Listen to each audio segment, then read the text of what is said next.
بسم اللہ الرحمن الرحیم۔ ماں کی ممتا۔ ہمیں اماں جی اس وقت زہر لگتی جب وہ سردیوں میں زبردستی ہمارے سر دھوتی۔ لیکس کے پری ریکسونا کسی نے دیکھے تھے کھجور مار کے صابن سے کپڑے بھی دھو لیتے تھے اور سر بھی۔ آنکھوں میں صابن کانٹوں کی طرح چبھتا اور کان اماں کی ڈانٹ سے لال ہو جاتے تھے۔ ہماری ذرا سی شرارت پر اماں آگ بگولا ہو جاتی اور کپڑے دھونے والا ڈنڈا اٹھا لیتی جسے ہم ڈمنی کہتے تھے۔ لیکن مار کبھی نہیں، کبھی عین وقت پر دادی جان نے بچا لیا، کبھی بابا نے، اور کبھی ہم ہی بھاگ لیے۔ گاؤں کے رونقوں سے دور عین فصلوں کے بیچ ہمارا ڈیرا تھا۔ ڈیرے سے گڈی پکڑ کر گاؤں جانا اماں کا سب سے بڑا شاپنگ ٹور ہوا کرتا تھا، اور اس ٹور سے محروم رہ جانا ہماری سب سے بڑی بدنصیبی۔ اگر کبھی اماں اکیلے گاؤں چلی جاتی تو واپسی پر ہمیں میرونڈے سے بہلانے کی کوشش کرتی۔ ہم پہلے تو ننھے ہاتھوں سے اماں جی کو مارتے، ان کا دوپٹہ کھینچتے، پھر ان کے گود میں سر رکھ کر منہ پھاڑ پھاڑ کر روتے۔ کبھی اماں گاؤں ساتھ لے جاتی تو ہم اچھلتے کودتے خوشی خوشی ان کے پیچھے پیچھے بھاگتے۔ شام گئے جب گاؤں سے واپسی ہوتی تو ہم بہت روتے۔ ہمیں گاؤں اچھا لگتا تھا، ماں ہم گاؤں میں کب رہیں گے؟ میرے سوال پر اماں وہی گھسا پیٹا جواب دیتی، جب تو بڑا ہوگا، نوکری کرے گا، بہت سے پیسے آئیں گے، تیری شادی ہوگی، وغیرہ وغیرہ۔ یوں ہم ماں بیٹا باتیں کرتے کرتے تاریخی ڈیرے پر آ پہنچے۔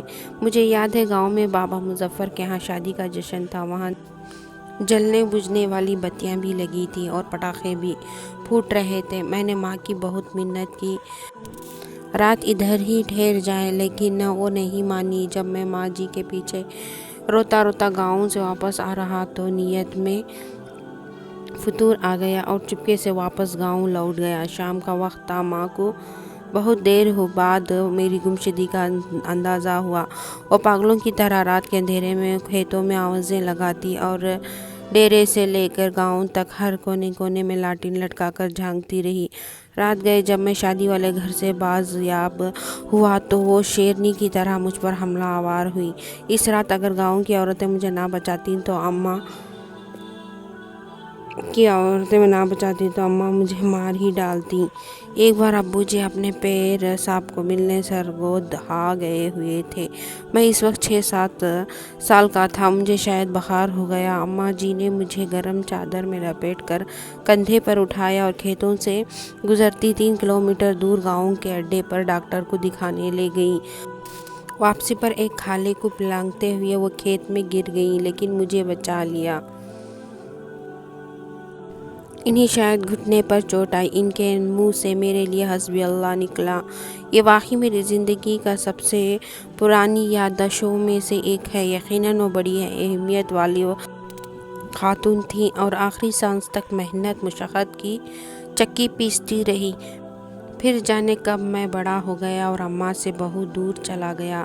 سال بھر بعد جب گھر آتا تو ماں گلے لگ کر خوب روتی، لیکن میں سب کے سامنے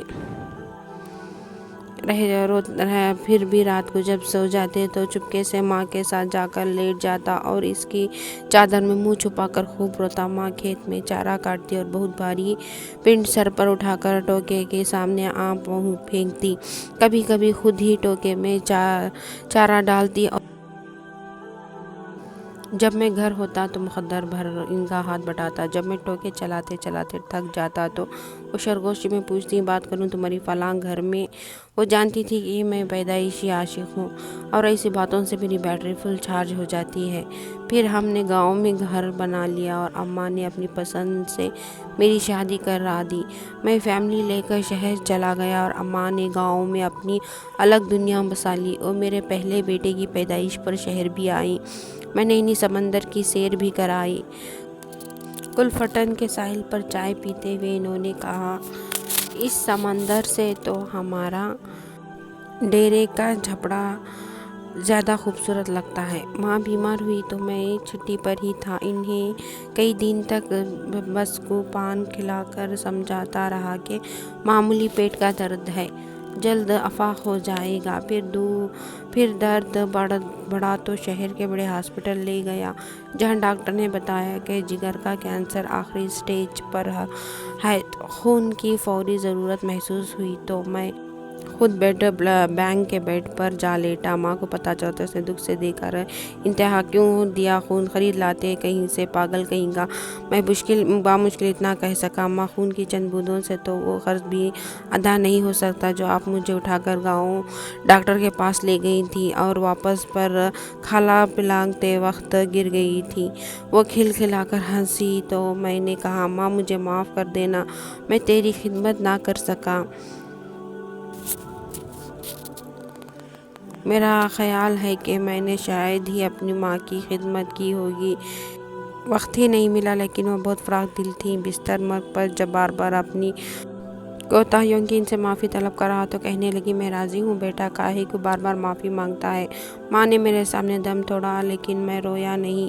دوسرے دن سر بھاری ہونے لگا تو قبرستان چلا گیا اور قبر پر بیٹھ کر منہ کروایا۔